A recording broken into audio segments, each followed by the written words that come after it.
YouTube, bom dia pessoal do Spotify, do Facebook, acho que eu falei de todo mundo, né? A Irene está aqui, bom dia. Estamos aqui para interagir com vocês, um bom dia para todos e todas. Sejam todos bem-vindos, bem-vindas a mais um encontro da nossa escola Teologia Pé no Chão, uma escola que insiste em dar aula aos domingos para manter a tradição dos evangélicos da Escola Bíblica Dominical, uma instituição que já tem séculos de existência e cumpriu um excelente papel na formação dos cristãos e que infelizmente está perdendo o fôlego, mas nós somos da resistência.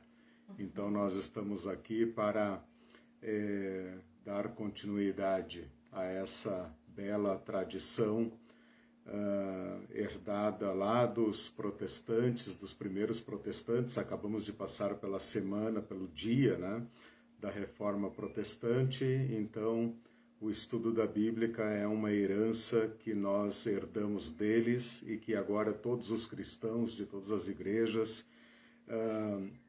estão valorizando. Sejam todos bem-vindos, bem-vindas. Eu sou Eliseu, mestre e doutor em teologia, e me dedico nesse canal, junto com a Irene, a estudos teológicos relevantes, a teologia pé no chão como sendo um saber acessível a todos e não apenas aos especializados ou aos religiosos. A teologia é uma ciência que pensa a humanidade, as coisas que existem à luz de Deus, diante de Deus. E claro, no meu caso, como um teólogo cristão, o faço a partir de Cristo e das Escrituras que falam sobre Cristo. Nós fazemos 2 transmissões por semana, uma na sexta-feira, que agora acabou, não tem mais esse ano, só no ano que vem, mas você encontra aí no Facebook e no YouTube os cursos que foram ministrados, um curso sobre o período interbíblico, que é muito importante, raramente encontrado disponível por aí. Também um curso sobre o cânon da Bíblia, falam tanto da Bíblia, batem tanto na Bíblia, e eu fiz um curso de esclarecimento, pelo menos das informações básicas, sobre a história e a formação da Bíblia. E agora, nessa sexta-feira, essa semana, encerramos um curso sobre nomes e títulos de Jesus. Estudamos 12 nomes e ou títulos que lançam luz sobre a pessoa dele e que mudam a forma como nós lemos as Escrituras e como nós interpretamos esses nomes. E a segunda transmissão nós fazemos sempre aos domingos, nesse horário das 10 horas da manhã. E aqui fazemos meditações mais longas. Ao longo desse ano eu me meti numa aventura e coloquei vocês nessa aventura de pensar a igreja e pensar a igreja a partir das palavras de Jesus. Parece uma coisa tão óbvia, mas Jesus falou muito pouco sobre igreja. E o que ele fala é fundamental, porque, afinal de contas, ele é o grande idealizador da igreja. Então, ele é o ponto de partida da igreja. Nós não podemos partir dos apóstolos, não podemos partir dos pais da igreja, não podemos partir da Igreja Católica, por exemplo. Temos que partir de Jesus Cristo, onde todos os cristãos querem partir, né? De onde todos os cristãos querem partir. E também, ao longo do ano, meditando sobre Reino de Deus, fazendo sempre esta pergunta sobre qual é a relação entre Reino de Deus e Igreja. E eu tenho falado em todas as aulas que, independentemente de você já ter pensado nisso ou não, o modo como você pratica a sua fé cristã é uma resposta, e é uma resposta de profundas implicações práticas, porque Jesus Cristo tem uma ideia, um chamamento em relação ao reino de Deus. O reino de Deus é o grande projeto e a grande realização de Jesus Cristo. Nós estudamos nos últimos meses parábolas do reino, são pelo menos 15 que eu contei, fora os ditos parabólicos, metáforas, analogias que Jesus usa. E na aula passada fizemos um balanço geral para sacudir todas essas parábolas como se fosse uma salada e extrair delas aqueles pontos fundamentais presentes em todas elas ou na maioria delas e que nos iluminam sobre o reino de Deus. Hoje é dia 5 de novembro, portanto nós estamos caminhando para o encerramento do curso. Hoje é a aula 29. Eu acho que nós teremos aí, de acordo com o calendário, veja ali quantos domingos tem em novembro, acho que mais 3 ou 4 aulas por aí.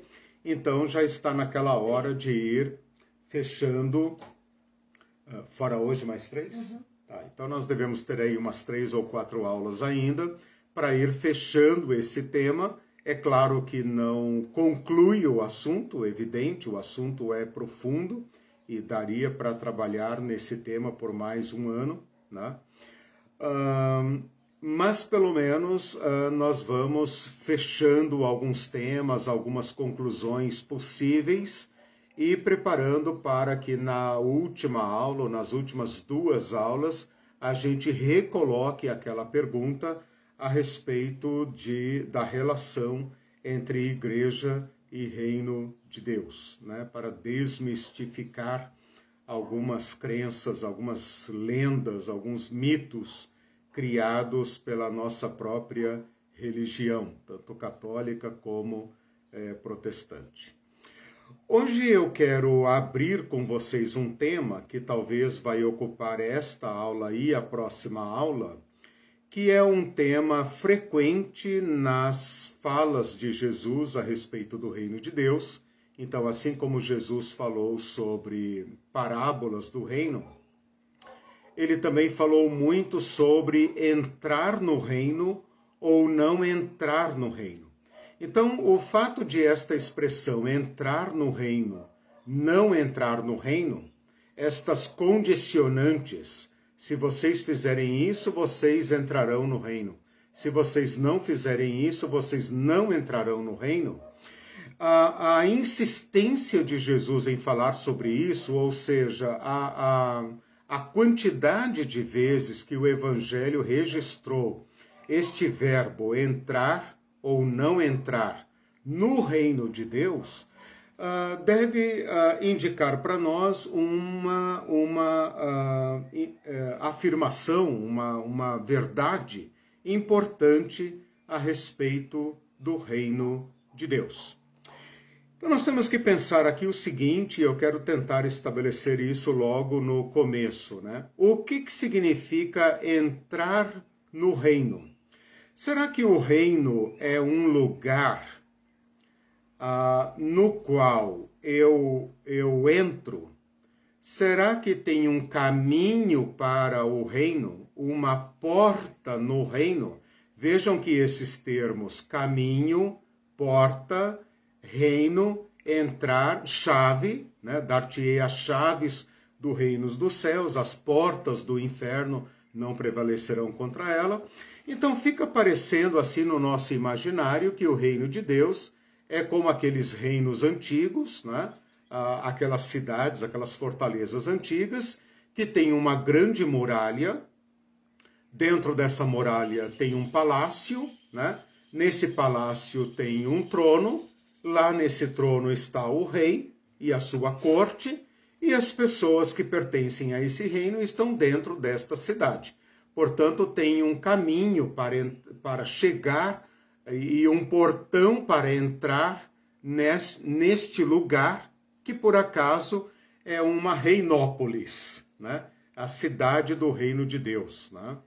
Então, como o verbo entrar pressupõe esse deslocamento no espaço, né? De fora para dentro, porque senão não é entrar, é sair, né? Então, quando nós vamos de dentro para fora, nós usamos o verbo sair, desentrar, né? desentrar. E o verbo entrar pressupõe um deslocamento de fora para dentro. Assim nós entramos numa casa, né? Entramos no hospital, entramos no escritório, entrar na sala, entrar. E isso nos induz, então, a esse pensamento de pensar no reino de Deus como um lugar, né? Como a maioria de nós cristãos pensa que o reino de Deus fica no céu, daí para pensar que entrar no reino de Deus é ir para o céu depois da morte é um pulinho, né?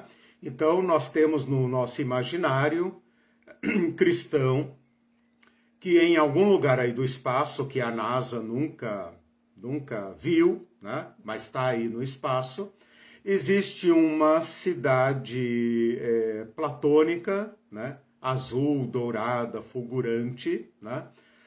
Com portões como aqueles de mansões, de chácaras, né? Ou então das cidades antigas, com aquelas coisas maravilhosas e tal. São Pedro na porta, especialmente os católicos, né? E é fulgurante porque as ruas são de ouro. Isso, exatamente. Toda dourada, toda brilhante, aquela coisa monótona assim, né? Toda amarela. Os católicos pensam em São Pedro como um velho de barbas brancas, né, e tal, com um chaveiro na mão. Os evangélicos não dão essas chaves para Pedro, portanto, eles colocam no lugar de Pedro alguns anjos, né? E então faz sentido este entrar. Então, o entrar na nossa mentalidade evangélica, principalmente, ou cristã de um modo geral, indica uma realidade escatológica, no futuro. Aqui nós não estamos no reino de Deus. Aqui nós estamos na antessala, nós estamos de passagem, essa coisa toda. E o reino de Deus está lá no futuro ou lá em cima, né? Para quem morrer agora, vai lá para cima. Para quem estiver vivo nesse futuro escatológico, o reino de Deus vai aparecer no futuro. Então percebam que há uma tendência altamente implicante de considerar o reino de Deus como um espaço geográfico. Mesmo que não seja um espaço físico, é um espaço espiritual, digamos assim, né? Porque a fé permite que se crie espaço espiritual, né? Essa contradição de termos. E nós pensamos, então, no reino de Deus como um lugar que se entra. Então, a gente pensa na porta, a gente pensa nas chaves, a gente pensa no caminho, a gente pensa nos muros e a gente pensa nesse lugar, né? Talvez uma nova Jerusalém, alguma coisa assim. E por causa disso, dessas ideias, né? Essa construção mental, a gente então vai jogar todas as palavras de Jesus a respeito de entrar no reino ou não entrar no reino para o espaço infinito, sideral, espiritual, né? Ou para o futuro escatológico. O nosso objetivo hoje é estudar estas referências ao entrar no reino de Deus, baseado numa hipótese que eu tenho argumentado, né, sobre a qual eu tenho argumentado e defendido e apresentado ao longo do ano todo, que o reino de Deus não é uma realidade nem lá de cima, nem lá da frente. Que o reino de Deus é uma realidade que rasgou o tempo e o espaço e entrou na história com Jesus Cristo. É claro que Deus é o Deus de sempre, é claro que Deus sempre agiu na história, é claro que o reino de Deus era uma esperança permanente do povo anterior a Jesus Cristo, mas com Jesus Cristo, como eu falei na aula passada, Jesus Cristo é o reino de Deus. Como Jesus Cristo já veio, está presente e virá, então o reino de Deus também já veio, está presente e virá. Portanto, o nosso entrar no reino tem que acompanhar esta realidade. O objetivo desta aula é libertar a ideia de entrar no reino dessa dimensão espiritual, dessa dimensão escatológica e trazê-la para a história, trazê-la para o agora. Desde que Cristo anunciou o reino, desde que Cristo disse: é chegado o reino de Deus, arrependam-se, creiam no Evangelho, o reino de Deus está acessível para entrada. E algumas pessoas vão conseguir entrar e outras não vão querer entrar, nem vão poder entrar. E aqui surge então o problema principal. Se o reino de Deus não é espacial, ou seja, não é um lugar específico que tem endereço, como é que se entra numa coisa, reino de Deus, que não tem espaço delimitado? É isso que nós vamos ter que discutir aqui. Então, a primeira parte da aula de hoje, eu quero discutir o sentido do verbo entrar. Né? Pode baixar ali. O sentido do verbo entrar. O que significa entrar ou não entrar, quando nós não estamos nos referindo a uma unidade espacial física, espaço físico. E depois, então, estudar algumas palavras de Jesus. Eu reservei para hoje as expressões positivas. O que significa positivas? Quando Jesus fala do entrar. E na próxima aula eu vou falar das expressões negativas, quando Jesus fala sobre o não entrar. Né? Então eu fiz essa separação apenas para não cansá-los muito e poder dar tempo de a gente mudar nossa cabeça, né? Porque a gente precisa ter convivência com a palavra, convivência com as expressões, para dar tempo da nossa mente desconstruir as heresias, as bobagens, os mitos, as fantasias, e substituir por algo mais compatível, né? Coerente com o que nós temos estudado em Jesus Cristo. E com o resgate que a gente está fazendo, porque isso é muito bem colocado, porque eu mesmo te falei ontem, né, que eu nunca ouvi ninguém falar sobre isso, porque entrar realmente pressupõe, antes de um explicar, deslocamento. Eu falei, e pressupõe um céu. No reino, pressupõe o reino um lugar. dourado. Um lugar. Sim, um lugar. Então, como não é aqui. Tem um curso sobre isso, quem não sabe, entra lá sobre Céu, né? Que a Vassourinha Santa já passou por aí. Então, é muito. O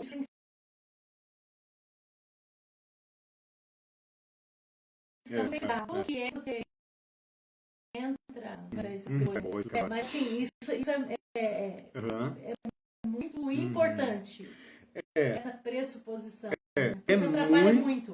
Muito importante, porque o fato de nós pensarmos no reino de Deus como sendo algo pós-morte ou escatológico põe a perder o evangelho. E no agora, né? O evangelho põe a perder a nossa missão como cristãos. Tem implicações gravíssimas, por isso que agora há pouco eu falei altamente implicante.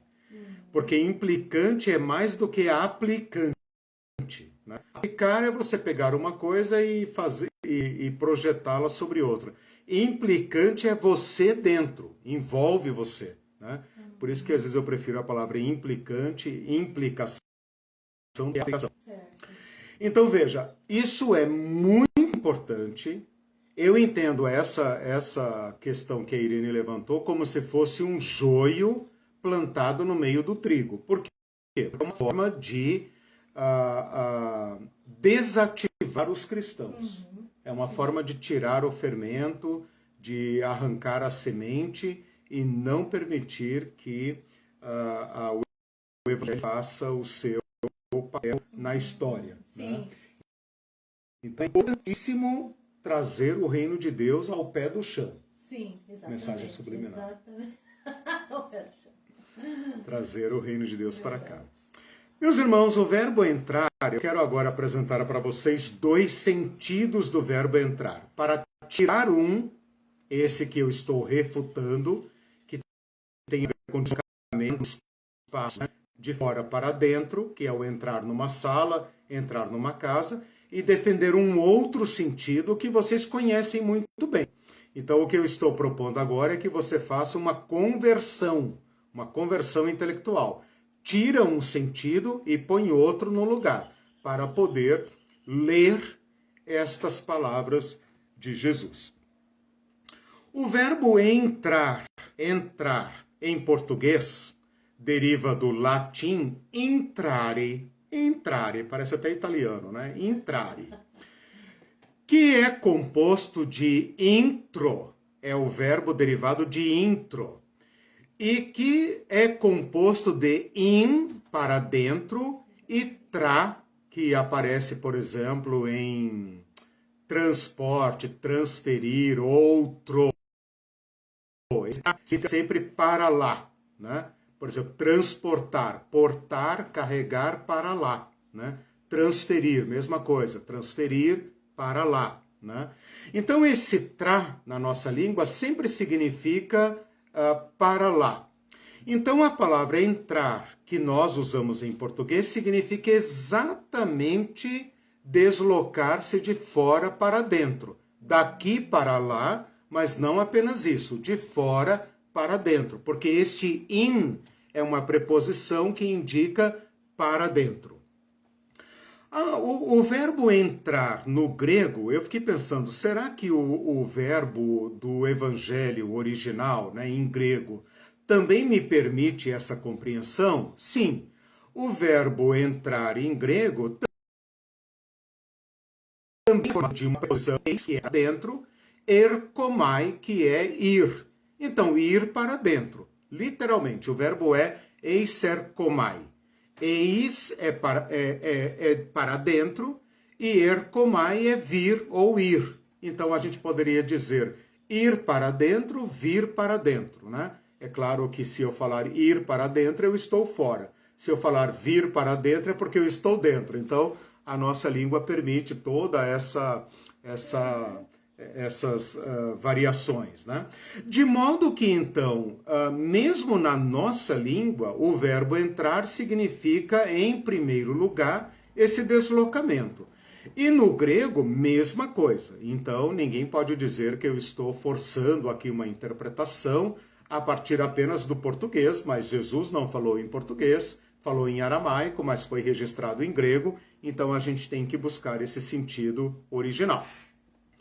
Agora, o verbo entrar tem dois significados. Tem esse significado mais simples, que é deslocar-se de fora para dentro, por exemplo, entrar numa casa. Esse verbo ocorre em português, quando Jesus, por exemplo, entrou na cidade, entrou na casa, né? Quando vocês entrarem numa casa. Então, perfeitamente normal, igual que nem o que a gente usa em português. Eu falei do que nem, agora eu lembrei do Enem que está sendo feito hoje, né? Que Deus abençoe os irmãozinhos e irmãzinhas que estão fazendo o Enem. Mas tem um outro sentido, que não é um sentido figurado, mas é um sentido do verbo entrar, que é o sentido de aderir, que no dicionário nosso em português, o Roais, por exemplo, que eu consultei, fala assim: entrar é começar a participar, é passar a fazer parte de alguma coisa, ou envolver-se.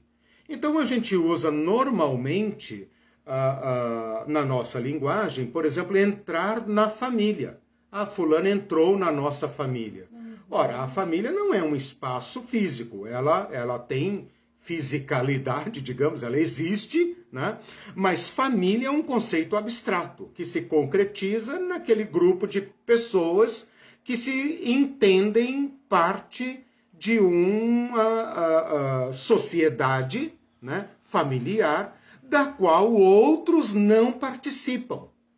Então, tem um sentido quando você fala participar de uma família e não participar de uma família. Você sabe quem participa da sua família, quem não participa da sua família. É amigo, mas não participa da família. A gente até fala, é como se fosse da família, né? O fulano convive com a gente há tanto tempo que é como se fosse da família. Mas não é da família, porque não mantém vínculos parentais, não é casado, não é filho, não tem laços familiares. Portanto, nós usamos a expressão entrar na família. Nós usamos a expressão, por exemplo, entrar num partido, no sentido de filiação. Filiação, né? Então, você entrou num partido. A gente pode dizer, entrou na política. Ora, não era político, depois entrou para a política. Ah, sabe, o fulano, a fulana, entrou para a política. Entrar na universidade. Pode até ser uma certa conjunção aqui dos sentidos, porque a universidade tem um endereço físico, né? Mas eu posso dizer isso num sentido muito mais amplo, né? Entrar na academia, por exemplo, entrar na academia, né? Entrou no doutorado. O doutorado não é um espaço físico no qual você entra, né? Mas você passa a fazer parte, você assume um rol de compromissos que indica claramente que você agora faz parte ou não faz parte. Então você se filia, você entra, você passa a fazer parte, você é aceito. Então eu diria que o primeiro sentido envolve deslocamento de fora para dentro, e este segundo sentido eu diria que é um sentido de adesão. Aí eu fui pesquisar se no Novo Testamento o verbo eiserkomai também é usado num sentido figurado, figurado entre aspas, né? Nesse segundo sentido. E tem lá, entrou na cidade, entrou na casa, entrou no sei o quê, papapá, desse tá, tudo bem. Então eles só usam o verbo entrar no sentido literal. Aí não. Eu descobri que o grego também usa o verbo entrar nesse segundo sentido, né? Que me permite, então, agora, a partir de agora, defender com vocês o fato de que entrar no reino de Deus não é um deslocamento no espaço, mas é uma adesão. Por exemplo, Jesus fala, não entreis em tentação. Vigiai para que vocês não entrem em tentação. Esse entrar aqui tem o sentido de cair. Não me deixes cair em tentação. Mas lá no jardim do Getsemane ele fala, olha, a carne é fraca, o espírito está pronto, vigiem para que vocês não entrem em tentação. Ora, a tentação não é um espaço físico no qual eu entro ou saio, né? Mas o verbo entrar aqui tem um sentido de você se envolver com algo que vai te capturar e vai te condicionar a agir de uma forma que você sabe que está errada. Então, não entrar em tentação. Um outro exemplo que eu verifiquei entre os discípulos é entrar em discussão. Ou a gente poderia dizer entrar em conflito. Ora, a discussão e o conflito não são espaços físicos, lugares espaciais em que a gente entra, tá ali, salinha da discussão. Aí você abre a porta, bate na porta, tem gente lá discutindo, né? Aí você entra na discussão, né? Você até fala, gente, deixa eu me meter aí nessa briga, né? Deixa eu dar uma, como é que é? Botar minha colherzinha aí, né? Em briga de marido e mulher não se mete a colher, né? Essas baboseiras que a gente fala, né? E não deve. Mas a gente fala, deixa eu entrar nessa conversa, né? A gente não fala isso, deixa eu entrar aqui, dar o pitaco, como a Irene falou. Então, o objetivo desse meu argumento é para defender o fato que o verbo entrar não se esgota no sentido de deslocamento no espaço de fora para dentro, mas que ele também, mesmo na língua original e também na nossa língua, tem o sentido de começar a participar, passar a fazer parte, envolver-se, a aderir.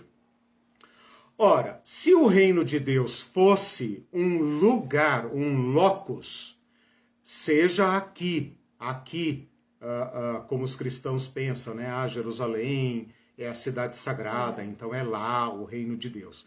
Ou, melhor dizendo, os cristãos pensam no reino de Deus como sendo uma realidade espiritual, né? Não detectada pelos pelos, como é que chama? Pelos satélites, pelas sondas e tal, mas que está aí em cima, dourada, bonitinha, cercada de nuvens e tal, né?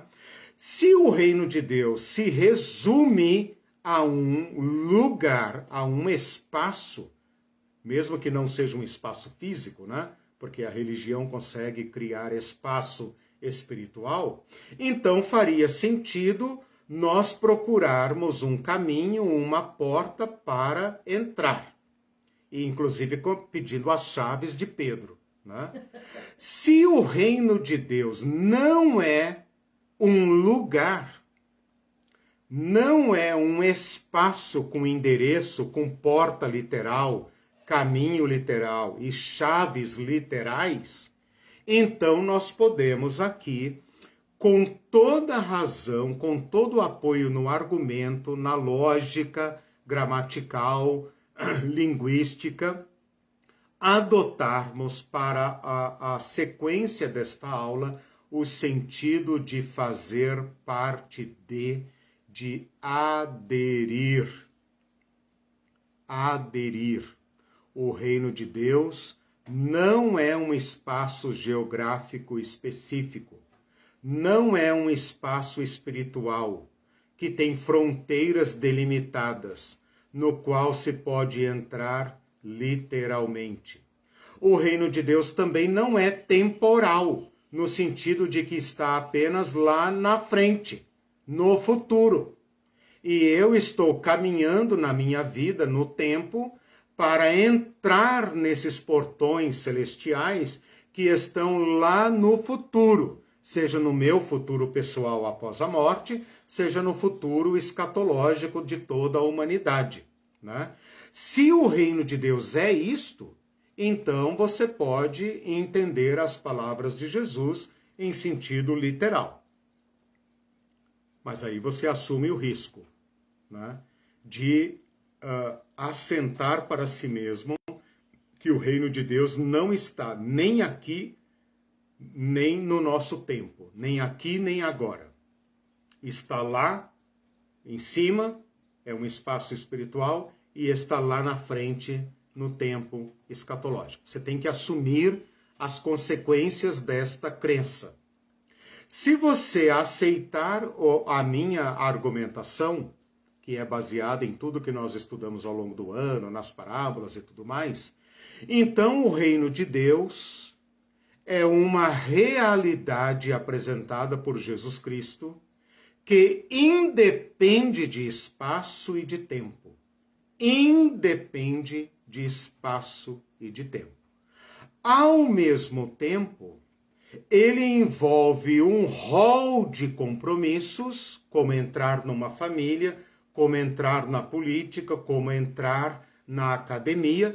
Ele envolve um rol de compromissos, um conjunto de proposições, no qual, a partir das quais se pode saber claramente se você entrou ou não entrou. Assim como você sabe se entrou numa família ou não entrou, né? Por exemplo, eu nasci numa família. Eu nasci na família iniciada por meu pai e minha mãe, né? Minha mãe entrou na família do meu pai. O meu pai entrou na família da minha mãe. Juntos começaram uma família. Eu nasci nessa família. Quem se casou comigo, a Irene, e quem se casou com meus irmãos e irmãs, entraram na nossa família, né? Aí chama parente por afinidade. Exato. Mas entraram na família. E tem pessoas que não entraram na família, né? Aqueles eventuais namorados ou namoradas que não firmaram casamento, não entraram na família. Então, embora a família não seja um lugar físico, delimitado fisicamente, geograficamente, você ainda assim pode saber se faz parte ou não faz parte. A mesma coisa se aplica ao reino de Deus. Então, não adianta procurar os muros do reino de Deus. Não adianta procurar o caminho físico do GPS do reino de Deus. Não adianta procurar o CEP, o endereço. Não adianta procurar a chave, a senha, o código. Eu sei que todas essas palavras podem ser usadas metaforicamente, mas no sentido literal, não adianta procurar. Nem no mundo espiritual. A menos que você acredite que o reino de Deus é só dos espíritos. Se fosse dos espíritos, Jesus não precisaria ter encarnado. Seria muita perda de tempo, né? Então, o reino de Deus, embora não seja espacial, temporal, nesse sentido delimitado, né? Ele independe de espaço e de tempo, né? Ele tem seus limites éticos, digamos assim, seus limites ideológicos, né? Eu sei que a palavra ideológica é um pouco suja, um pouco contaminada, mas nada mais significa, pelo menos nesse caso que eu estou dizendo, de um conjunto de ideias e práticas que definem claramente se alguém faz parte do reino de Deus. Então você poderia pensar, pô, mas tá ficando meio complicado esse negócio, né? É mais fácil pensar no reino de Deus com o portãozinho lá, cara. Deixa eu botar o portãozinho lá, muito, né? lá no céu, nas nuvens. Deixa eu pensar que no final, quando Jesus vier, os portões dourados e tal. Você pode e deve pensar no reino de Deus como uma realidade muito mais ampla. E aqui então eu vou propor o seguinte sentido com o qual nós vamos prosseguir. É o segundo sentido que está ali. O sentido de que o reino de Deus é uma relação. O reino de Deus é uma relação. Assim como toda sociedade é uma relação, assim como uma família, a academia, a política, tudo é uma relação. O ser humano é um ser relacional, é um ser social. Sem relação mínima que seja, uma micro-relação como a da família, sem isso resta apenas o indivíduo. Aí não há que falar em entrar ou participar de nada, porque você está sozinho. A partir do momento que você tem uma relação social, mesmo a micro-relação da família, então tudo se trata de uma relação. Entrar na família é estabelecer uma relação. Entrar num partido, entrar na academia, entrar na escola, entrar numa profissão, entrar num emprego. Todo entrar envolve uma relação. Uma relação que não foi você que inventou. Você adere a ela, você passa a fazer parte. Então, esta ideia de relação a qual você adere, eu acho que faz sentido para o reino de Deus. Por quê? Porque o reino é de Deus. O reino é de Deus. Sem Deus não há reino de Deus. Óbvio, né? Evidente. Sem Deus não há reino de Deus. Então, Deus é o ponto de partida do reino. E ele estabelece um chamamento, uma relação com a humanidade. Por que eu digo com a humanidade e não comigo pessoalmente? Porque é um reino. É claro que o relacionamento com Deus pode ser chamado de família de Deus, povo de Deus e etc. Mas nós estamos falando de reino de Deus, né? E um par sozinho não faz um reino. Então, o reino significa uma relação estabelecida de Deus com a humanidade, que também impõe, por lógica, uma relação entre pessoas e pessoas. Aí está o reino de Deus. Deus e as pessoas unidas num novo estado, numa nova sociedade. Eu gosto de pensar no reino de Deus como uma sociedade, em que o sócio majoritário é Deus e todos nós somos sócios por adesão. Esta relação é regida pelo amor. o amor encarnado em Jesus Cristo e revelado no Evangelho, ao qual nós temos que aderir e seguir.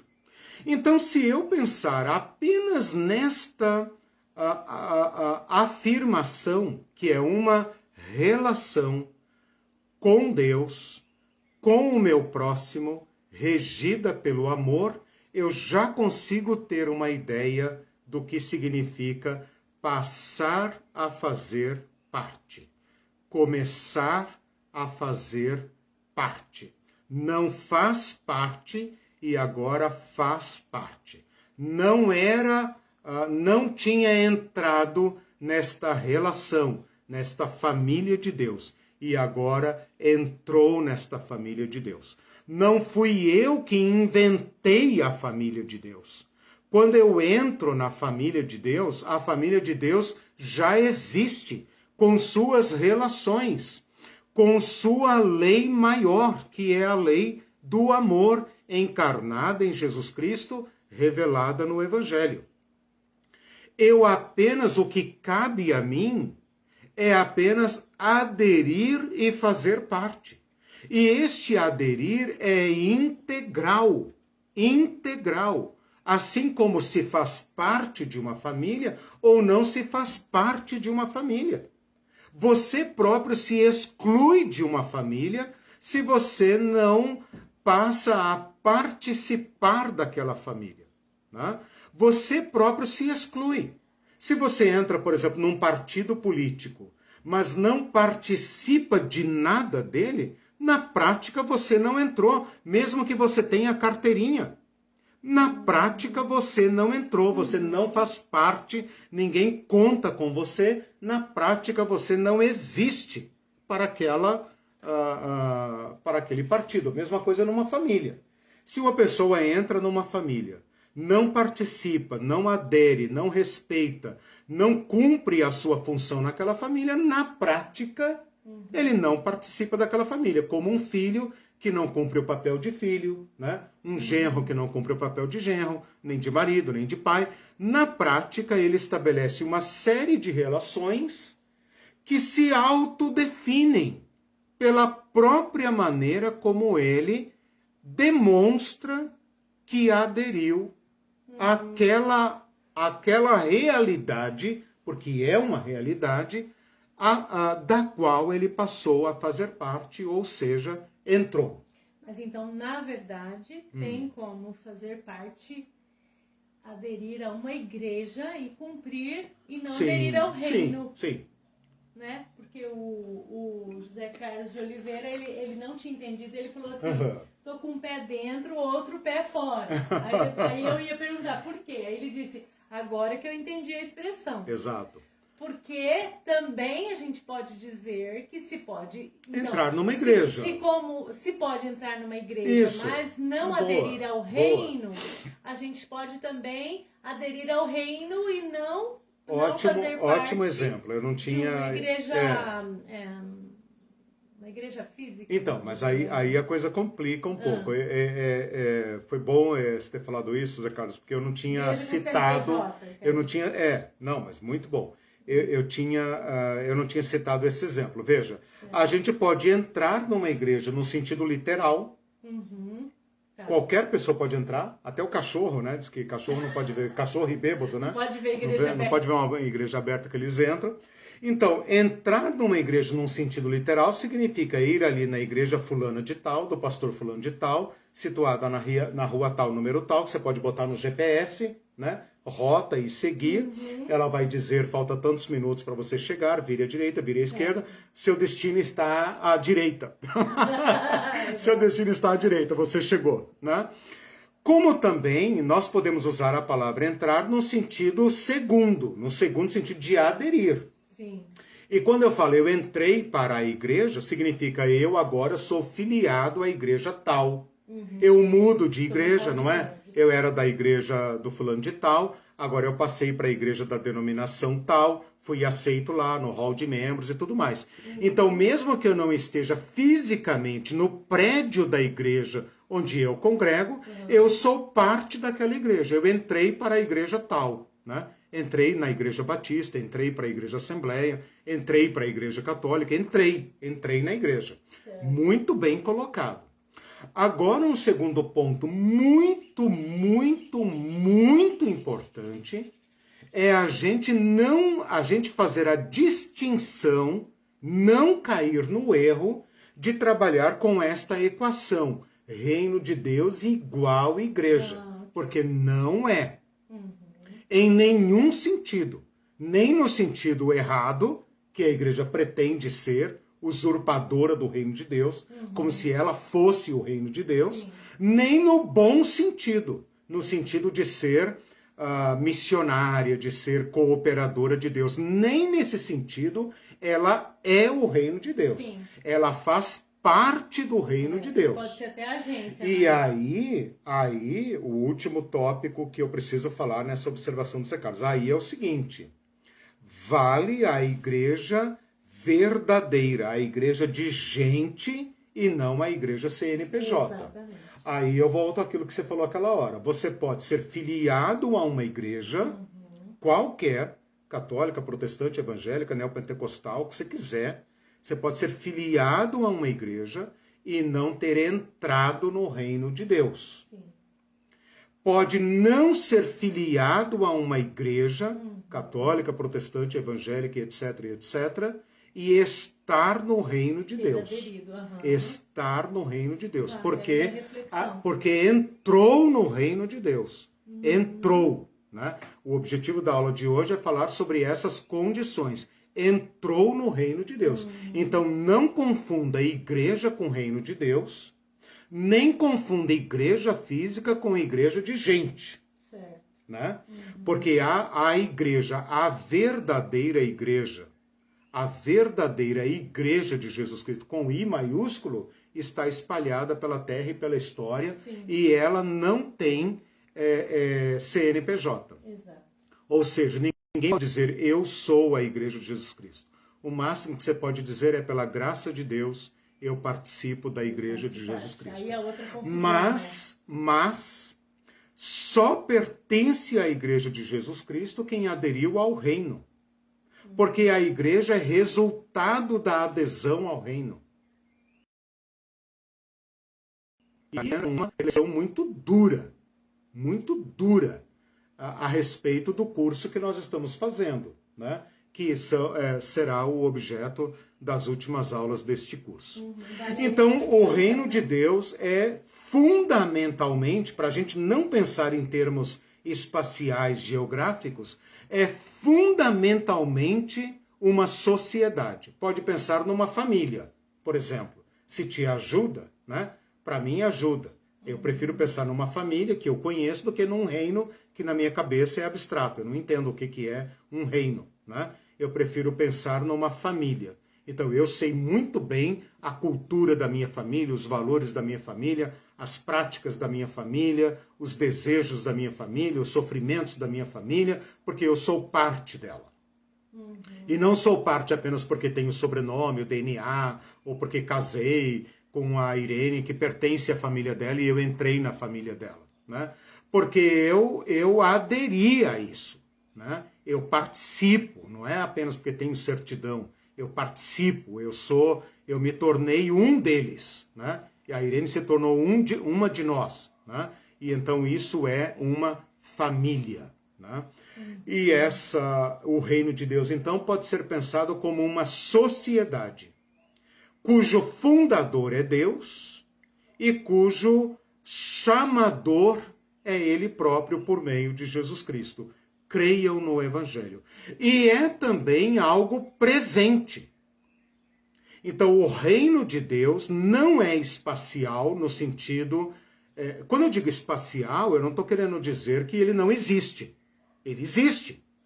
Ele está presente na nossa vida, na nossa igreja, nas nossas relações, porque é uma relação, né?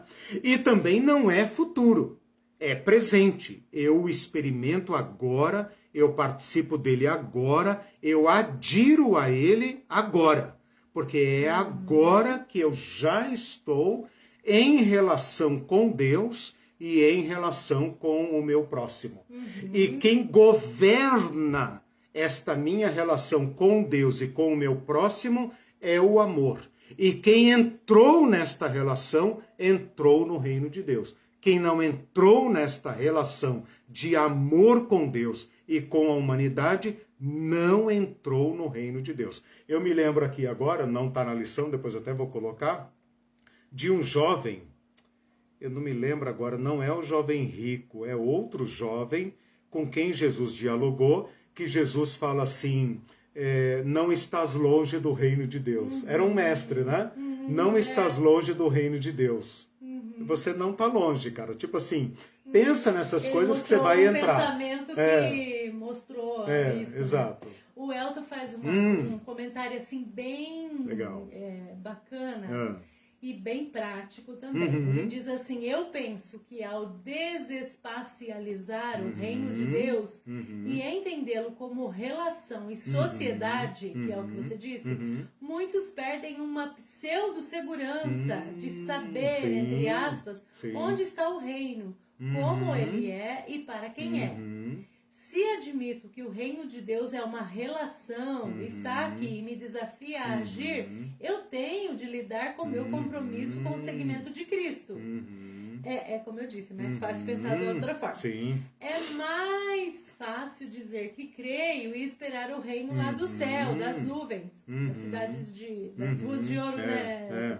Se o reino já está aqui ou começa aqui, a pergunta é, o que eu faço com ele ou nele? Exatamente, muito ótimo, prático. ótimo. Esse comentário do Dr. Elton. Perfeito, meu amigo, irmão, companheiro do reino de Deus. Compartilhamos do mesmo pensamento, maravilhoso. Me fez lembrar aquele livrinho antigo do Philip Yancey, quando ele falava que se a religião fosse de regras, né?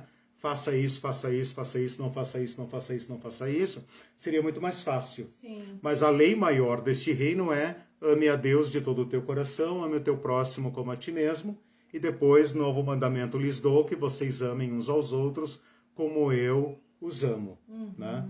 Como eu os amei, como eu os amo. E de fato é isso, né? Nós preferiríamos um grande código de leis e regras, né?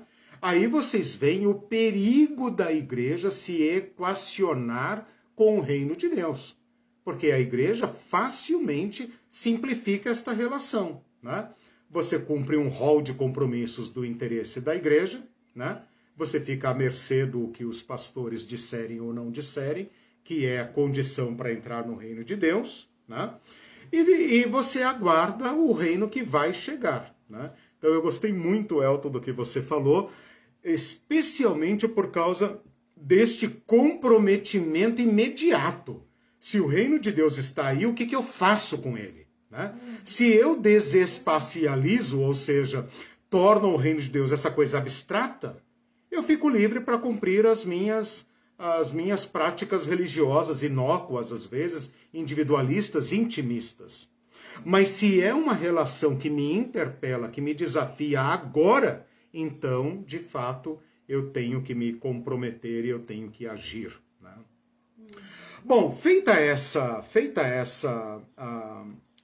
argumentação a respeito do que é entrar, esse entrar não é espacial, mas é adesão a algo que é posto diante de mim, como o Elton falou, é posto diante de mim, me interpela a aderir, e diante dele eu falo, é isso que eu queria, como aquele mercador de pérolas, né? Ou aquele que se afasta como o jovem rico, dizendo, não, é muito caro, eu prefiro ficar aqui com a minha religião, é muito caro, né? Muito caro, muito triste, isso vai me exigir muito, né?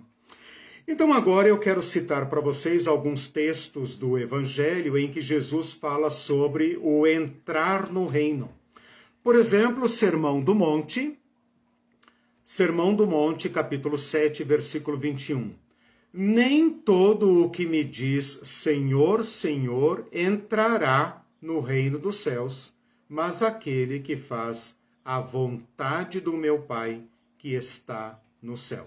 Nem todo o que me diz Senhor, Senhor, entrará no reino dos céus, mas aquele que faz a vontade do meu Pai que está nos céus. Eu queria destacar aqui duas coisas muito importantes. Primeiro, Jesus faz uma distinção entre prática religiosa e adesão à vontade de Deus. Quem é que diz Senhor, Senhor? Quem é que chega para Jesus chamando-o de Senhor e dizendo fizemos as práticas religiosas? Pessoas que falam, mas não fazem a vontade de Deus, que estabeleceram sua própria vontade como sendo a vontade de Deus. Usurparam a vontade de Deus, usurparam aquilo que eles estabeleceram como métrica para entrar neste que eles idealizam ser o reino de Deus. Ora, são religiosos. Se você ler o contexto, vai dizer, Senhor, curamos em teu nome, expulsamos demônios em teu nome. E Jesus vai dizer, apartem-se de mim, eu não conheço vocês, nem sei quem vocês são. Mas quem é que entra no reino de Deus? Aquele que faz a vontade do meu Pai que está nos céus. Esta vontade do meu Pai que está nos céus governa a vida de Jesus Cristo. Eu selecionei aqui alguns textos em que Jesus fala, por exemplo, a minha comida consiste em fazer a vontade daquele que me enviou. Ele fala de novo em João 5, eu não vim para fazer a minha vontade, mas a vontade daquele que me enviou. De novo em João 6, eu desci do céu não para fazer a minha vontade, mas a vontade daquele que me enviou. Lá no jardim do Getsêmani, ele fala, Pai, se possível, passa de mim esse cálice, mas se não, faça-se a tua vontade. Então, esta pessoa que submete seu projeto de vida, seu caminho de vida, suas prioridades de vida à vontade de Deus, porque entende que a vontade de Deus é aquela que poderá lhe dar a máxima realização, este é parte do reino de Deus. Este verbo entrar está conjugado no futuro, mas eu queria atenuar o sentido escatológico dele, porque senão ele vai reforçar aquela ideia de que o reino de Deus é aquilo que só aparece no escatom, no fim da história. Eu queria propor que este tempo verbal futuro é consequência da condicionante. Qual é a condição? Se fizer a vontade do meu Pai, entrará no reino dos céus. Esse entrará não é escatológico, não é futuro. Porque se fosse futuro, o reino de Deus não estaria presente. Mas quem faz a vontade do meu Pai entra no reino de Deus. Então, ao invés de pensar esse entrar como futuro, pense esse entrar como sendo consequência de fazer a vontade do Pai. E aqui eu queria lembrar a oração do Pai Nosso, né? Venha o teu reino, faça-se a tua vontade. Então, o que é o reino de Deus? É uma relação que reconhece a vontade de Deus como sendo suprema, que adere à vontade de Deus, que não mais rivaliza com Deus, que não mais rejeita Deus por medo dele, mas confia sua vida à vontade de Deus. Assim como Jesus que falou, Pai, se possível, passa de mim este cálice, Pai, mas se não, ó Pai, faça-se em mim a tua vontade. Eu sei que os cristãos fazem um angu de caroço com esse negócio de vontade de Deus, que eles enfiam na boca de Deus a vontade deles, que eles criam uma celeuma, né? Esses dias alguém comentou comigo, eu quero estar no centro da vontade de Deus. Eu falei, cara, a vontade de Deus não tem centro nem periferia. Senão fica parecendo que Deus tem plano A, plano B, vontade preferencial, vontade permissiva, etc. E é uma forma de excluir as pessoas, Tipo, ai meu Deus, será que Deus queria que eu fosse advogado e eu me desviei? E agora, meu Deus, meu Deus, meu Deus. Essa vontade de Deus é global. É a vontade do amor. Onde houver o amor, aí está a vontade de Deus, né? Então, um pouco menos de misticismo e um pouco mais de confiança em Deus, né? Neuci aqui falou, né, depois do comentário do Elton, né? Ela disse, muito bom, o reino de Deus é amor, é isso. Aí eu coloquei, cada vez mais a gente fala isso, mas cada vez mais a gente chega a essa conclusão. Realmente é amor. Eu estou planejando, ainda não consegui formatar isso, mas eu estou planejando um curso, não sei se eu já vou conseguir para o ano que vem, sobre a teologia do amor, Neuci.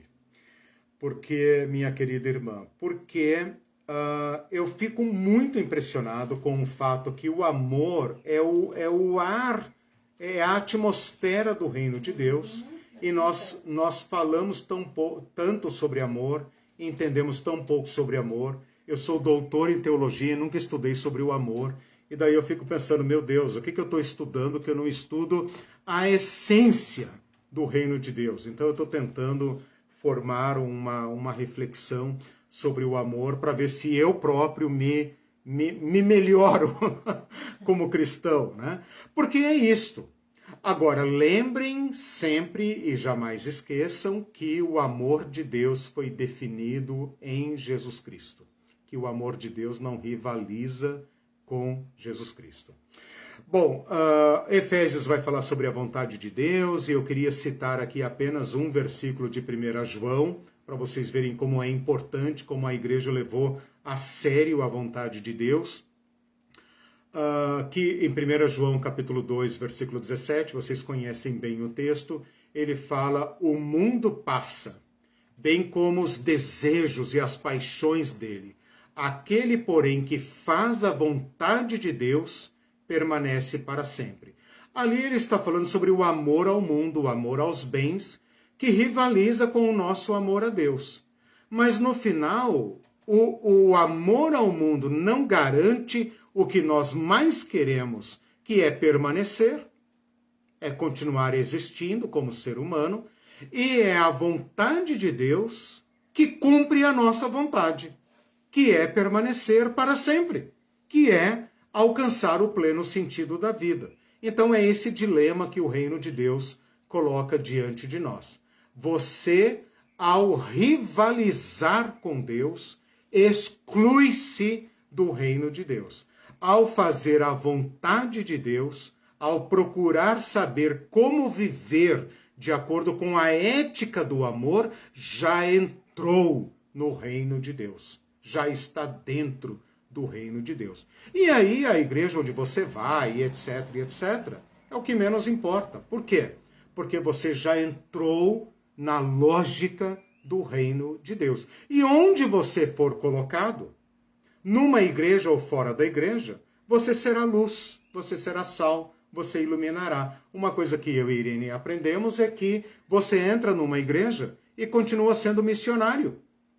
É que a gente pensa que a igreja é a seleção do time de Deus, onde você pode, ufa, finalmente eu estou entre os santos. Não é. Continua pensando na igreja como um campo missionário. Continua servindo a Deus dentro da sua igreja como se fosse apenas um conjunto de pecadores que estão na mesma busca que você. O erro da igreja é pensar que ela já é a igreja vitoriosa, que ela já é o reino de Deus, a seleção dos santos, e que por isso pode cuspir no mundo, pode fazer beicinho para o mundo. Né? Não, é apenas um bando de pecadores que descobriu onde serve o sopão e está indo lá porque tem a mesma fome que o mundo tem, o sopão espiritual. Eles não são nada, eles não são dono da festa, não são dono da mesa, das panelas, de nada. Eles são mendigos como os outros. A única diferença é que eles descobriram onde tem sopão e por isso eles vão lá. Mas você deve continuar sendo um buscador de Deus também dentro da igreja. E a grande decepção das pessoas é achar que o pastor é santo, todo mundo é santo, e aqui eu já estou no céu. Não está. né? O pastor Mário diz assim, não estamos vendo as denominações viverem esse amor que nos ensina a Bíblia. Esse é o problema. Esse é um dos principais problemas, meu querido irmão, lutador, peregrino, batalhador do reino de Deus. Esse é o problema. É quando a igreja se torna, o que eu vou ler aqui agora, quer dizer, já vou até ler aqui para aproveitar a fala do pastor João Mário, né? João Mário, né? Vou ler uma palavra duríssima de Jesus sobre o entrar no reino. Duríssima, para fazer tremer qualquer pessoa que teme a Deus. Ai de vocês, pastores hipócritas. Eu estou lendo na minha versão, tá? Porque se eu falar escriba e fariseu, os caras vão achar que eu estou falando da religião dos outros, né? Ai de vocês, padres e pastores hipócritas, porque fecham aos homens o reino dos céus. Não entram e não deixam entrar. Olha o perigo de uma religião que se arroga dona do reino de Deus, que acha que ela mesma é a porta, que ela tem a chave do reino de Deus. Esse texto deve ser lido junto com aquele texto de Mateus 16, 18, onde Jesus dá as chaves para Pedro, que a Igreja Católica acha que é o Papa e que nós evangélicos achamos que é a Igreja toda, e que posamos de atravessadores, de pedagistas, pedageiros do reino de Deus. Não entramos, como o pastor João Mário acabou de falar, não aprendemos sobre esse entrar no reino pelas regras do reino, né? Quer dizer, estamos na casa de Deus e não aprendemos como entrar na casa de Deus. É uma contradição, né? E Jesus falou exatamente isso para os padres e pastores do seu tempo. Vocês fecham a porta. Vocês mesmos não entram e não deixam entrar aqueles que querem entrar. Então é muito interessante que a religião aqui, ela é, na verdade, um obstáculo à entrada do reino. Porque Jesus fala, vocês não deixam entrar os que estão entrando. Ou seja, as pessoas buscam o que o reino de Deus quer dar. As pessoas buscam o que Jesus oferece. Mas a religião se interpõe para não entrar. Ela se torna um paliativo, ela não entra, ela muda as regras, ela não entra e ela impede aqueles que estavam entrando. Ela torna o pedágio tão alto que as pessoas falam, não, cara, como aquele cara que falou para nós outro dia no mercado, né? Eu era evangélico, mas aí eu gostava de carne de porco e tal, daí disseram que carne de porco é coisa do diabo, que os demônios saíram do gadareno e entraram no porco e tal. Eu falei, meu amigo, presta atenção. Você está ingerindo demônio? Presta atenção, eu sou teólogo, pode comer tua carninha tranquilamente. E ele falou garanto, assim, e aí eu gosto de torresmo, daí fica difícil de seguir. Chame os amigos e eu falei, eu odeio quando os cristãos impedem as pessoas de entrarem no reino dos céus. Bom, um outro texto, aproveitando essa puxada aí do pastor João, é aquele da porta estreita. Veja, irmãos, caminho e porta são figuras. Caminho e porta são figuras. Não tem caminho geográfico, não tem GPS, não tem porta. Caminho e porta e chave, caminho, porta e chave são metáforas. Metáforas. Não tem porta, não tem caminho, não tem porta, não tem caminho, não tem chave. Eu sei, Elton, que deve ser uma desconstrução insuportável dizer para nós, religiosos, cristãos, católicos, evangélicos, protestantes, esqueça o caminho, esqueça a porta, esqueça a chave. É perturbador pensar que o caminho é uma metáfora, a porta é uma metáfora e a chave é uma metáfora. É quase impossível não pensar num lugar, né, com essas metáforas. É perturbador. O Elton falou muito bem, é perturbador. Né? E Jesus fala assim, entrem pela porta estreita, porque é a porta e larga é a porta e espaçoso o caminho que conduz para a perdição. E são muitos os que entram por ela. Porque estreita é a porta e apertado o caminho que conduz para a vida, são poucos os que acertam com ela. Por quê? Porque para entrar no reino de Deus é necessário aderir. Aderir. E por que é estreito? Porque nós não queremos aderir. Na verdade, o caminho do reino de Deus é que é largo. A porta do reino de Deus é que é larga. Apertado é o nosso pobrecito caminho, a nossa portinha. Essa é que é matadora.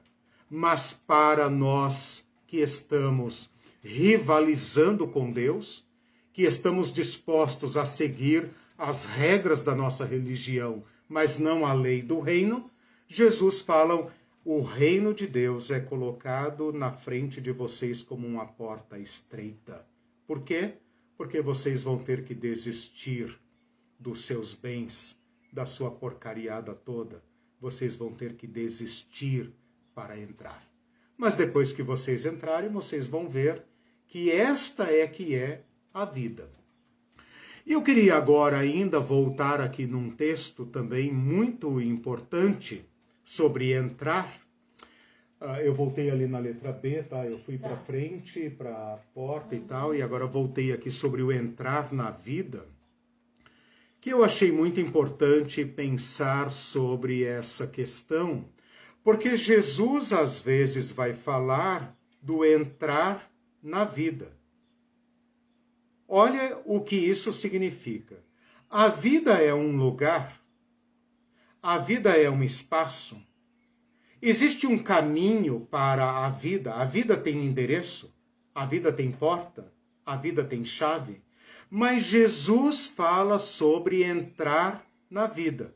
Então ele vai usar uma expressão assim, é melhor vocês entrarem na vida sem mão, do que com as duas mãos serem lançados na morte.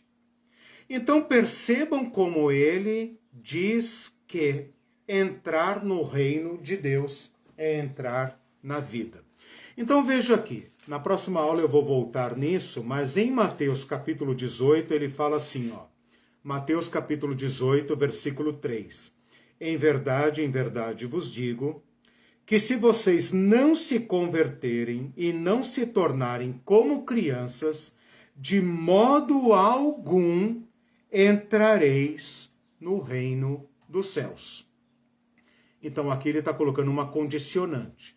Para entrar no reino dos céus é necessário um tipo de conversão, uma conversão à humildade. Não vou entrar nisso agora, porque reservei esse texto para a próxima aula, mas nos versículos 8 e 9, ele fala assim, se a tua mão ou o teu pé te faz tropeçar, corta-o e lança-o fora de ti. É melhor entrares na vida, manco ou aleijado, do que tendo as duas mãos e os dois pés, seres lançado no fogo eterno.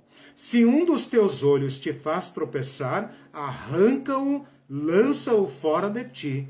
É melhor entrares na vida com um só dos teus olhos, do que tendo dois, seres lançado no inferno de fogo.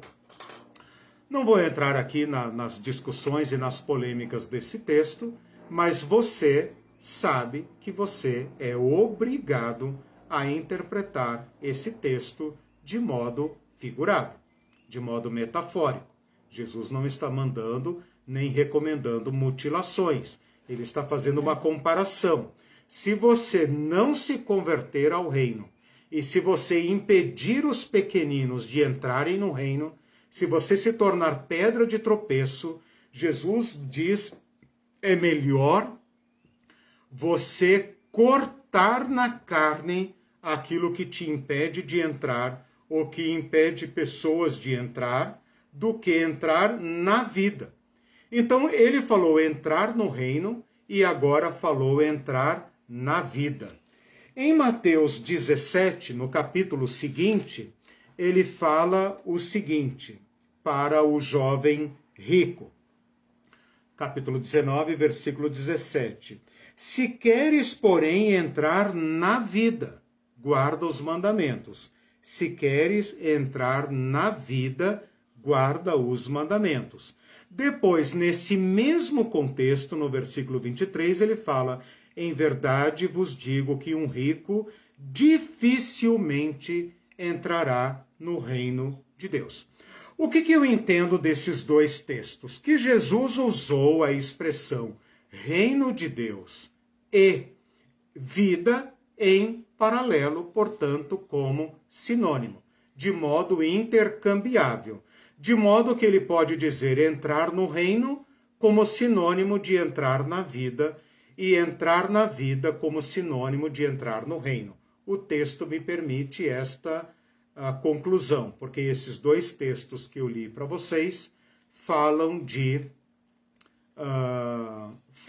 entrar no reino e entrar na vida no mesmo contexto. Eu não estou pegando autores diferentes, livros diferentes. Eu estou pegando palavras de Jesus no próprio contexto. No sermão de Mateus 18, versículos 3, depois versículo 8 e 9, e depois o encontro de Jesus com o jovem rico, Mateus 19, versículo 17, depois o versículo 23. E se você observar a sequência do capítulo 19, Pedro vai dizer, Jesus, olha só, esse cara aí queria entrar no reino. Você colocou para ele as condições e ele não topou. E você agora está dizendo que dificilmente um rico entra no reino dos céus. Nós aqui, a gente não era lá tão rico, mas o que a gente tinha, a gente deixou. O que será de nós? E Jesus fala para ele, eu lhes afirmo que todos vocês que deixaram bens para me seguir, portanto fizeram aquilo que o jovem rico não fez, já entraram no reino.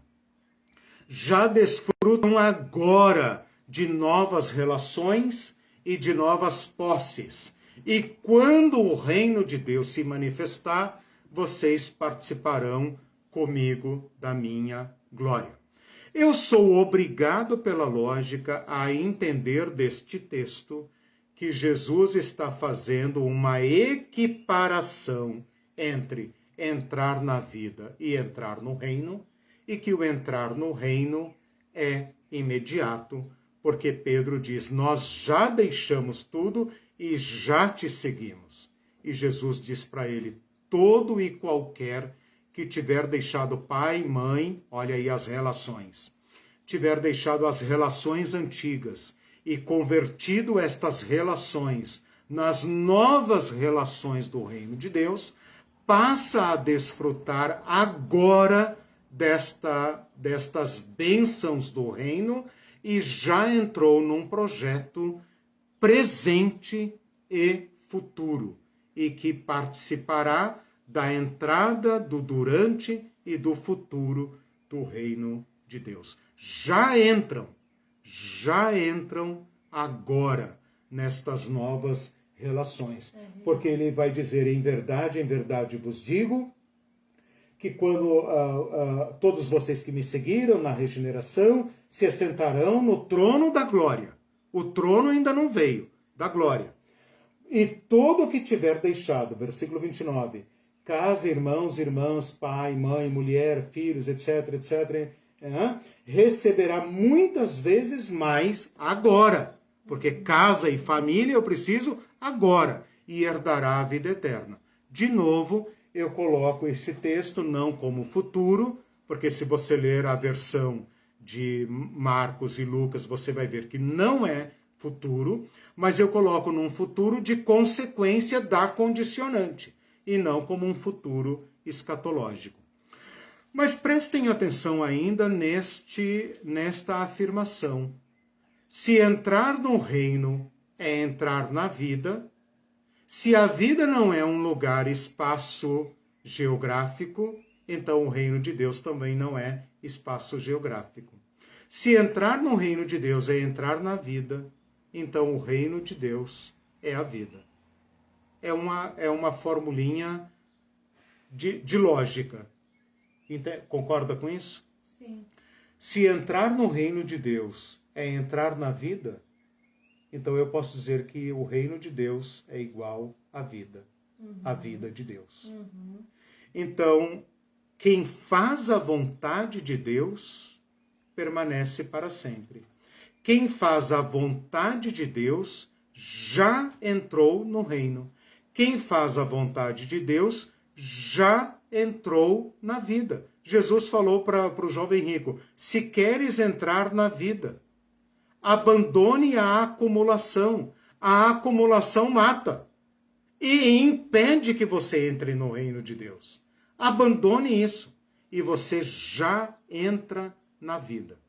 E o argumento que eu queria usar para provar isto é que a vida eterna, a vida de Cristo, é considerada uma realidade presente. Aquele que crê em Cristo já passou da morte para a vida. Aquele que guarda os meus mandamentos já passou da morte para a vida. Portanto, assim como a vida de Cristo é uma realidade presente e futura, assim também o reino de Deus é uma realidade presente e futura. E que entrar no reino de Deus é uma decisão que se toma agora.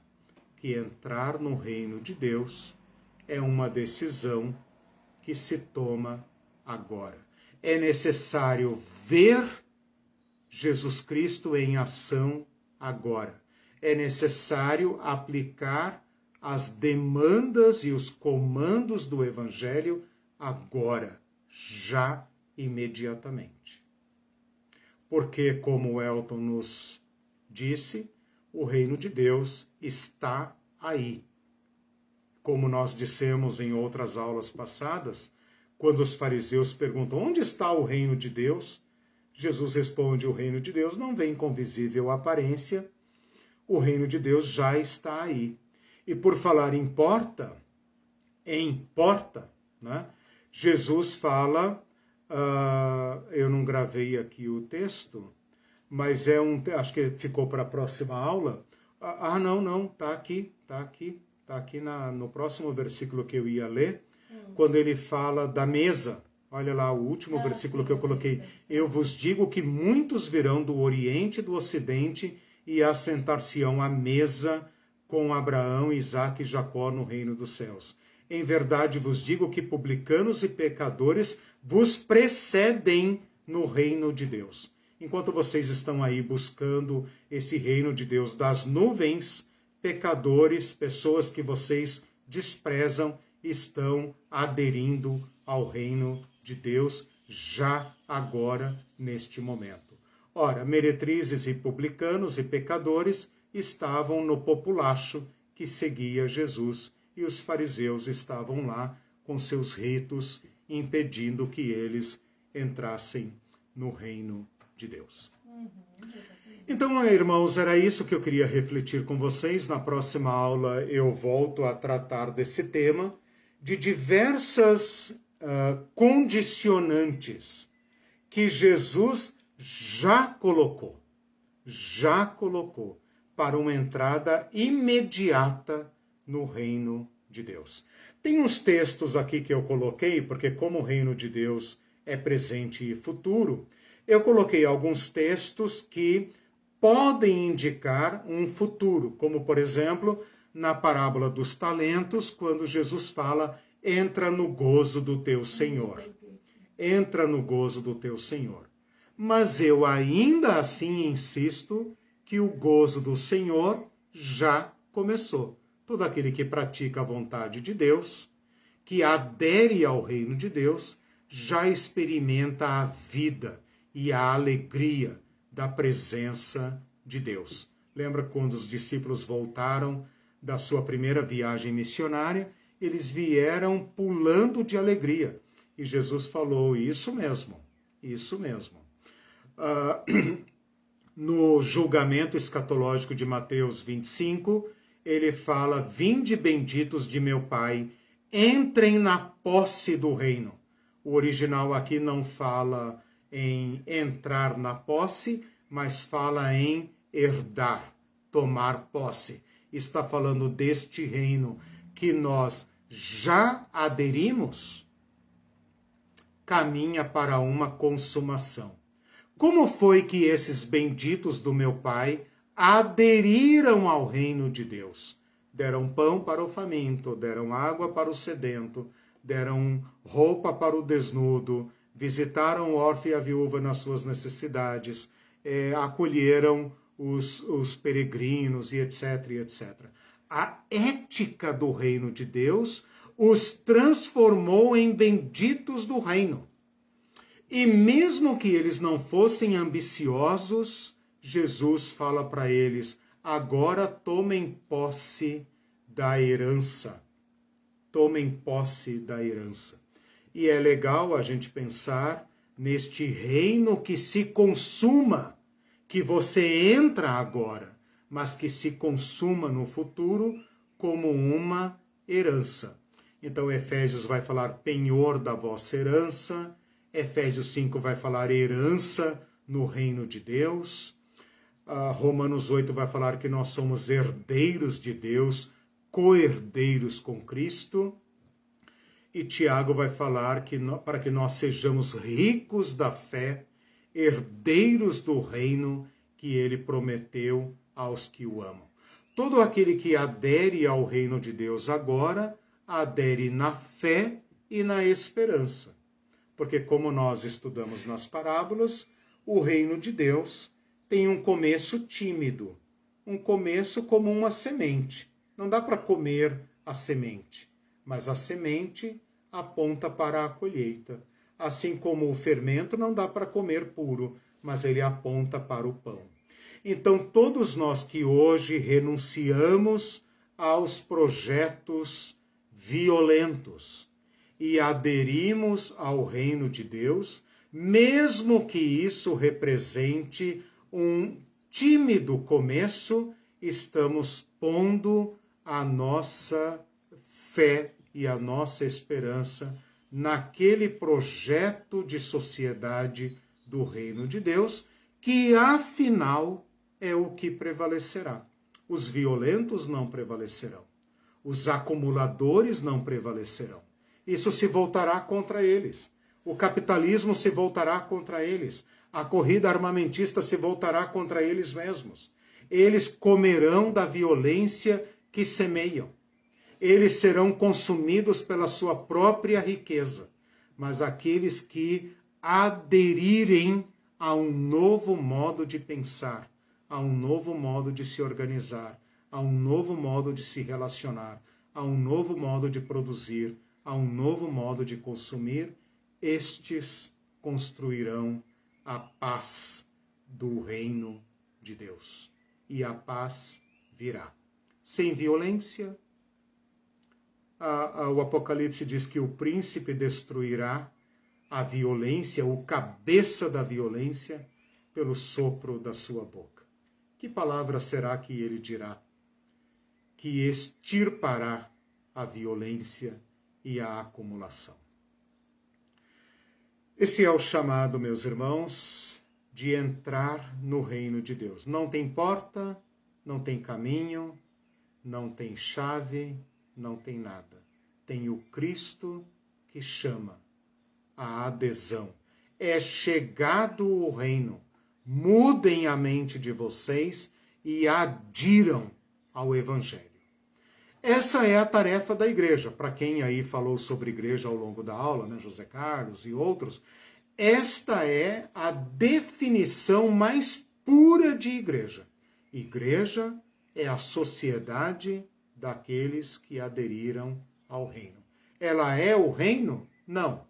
Ela é cooperadora, ela é agente, ela é peregrina, ela é sinal, ela é anunciadora do reino de Deus.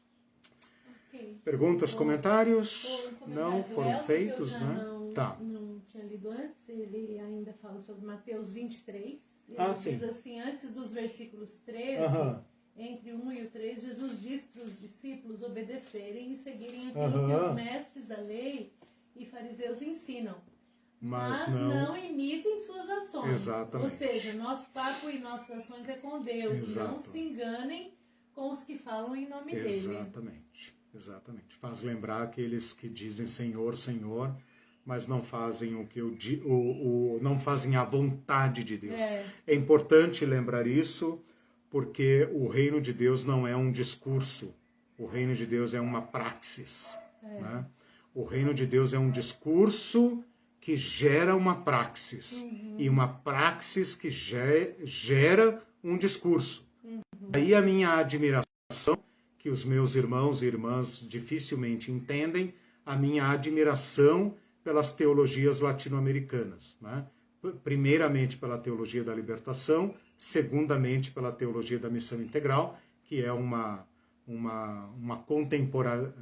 contemporalização, né? Uma proposta intermediária, mas que coloca a ênfase na praxis do Evangelho. O Evangelho não pode ser reduzido a uma bocarra, a uma boca que fala, para trocentos ouvidos que ouvem. Né? O Evangelho tem que ser pé no chão e mão na massa. Né? Pé no chão e mão na massa. E olhos no horizonte. Né? Para nunca esquecer da consumação do reino. Que Deus nos ajude, porque todos nós estamos profundamente embrenhados em 1000 projetos que pretendem permanecer, mas que estão condenados ao fracasso.